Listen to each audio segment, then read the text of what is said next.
In the heart of a bustling city lived a dog named Max. Now, Max wasn't your ordinary golden retriever. Oh no, Max believed with all his heart that he was a top-secret spy.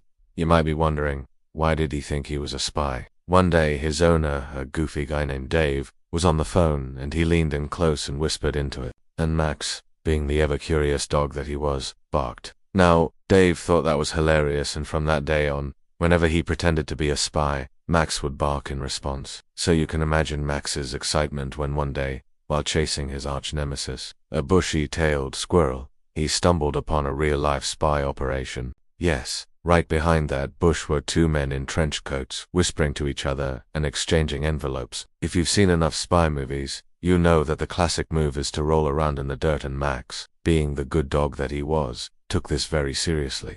He rolled around in the dirt, covered himself in leaves, and then, being small enough to fit under the bush, he listened intently to the men. They talked about a drop box at a cafe, a midnight meeting, and a mysterious package. Max didn't know what it was, but it sounded important. As soon as the men left, Max, the little spy dog that he was, got to work. He dug up the dirt, grabbed the envelope with his teeth, and ran as fast as he could towards home. When he got there, tail wagging furiously, he dropped the envelope at Dave's feet like it was a Christmas present and barked twice, letting him know that he had something important. Now, Dave, though he loved playing spy games with Max, wasn't actually involved in any top-secret missions. He was just an ordinary guy. But seeing the envelope, he played along. He put on his most serious voice, opened the envelope, and pretended to read the contents. And what did that envelope contain, you ask?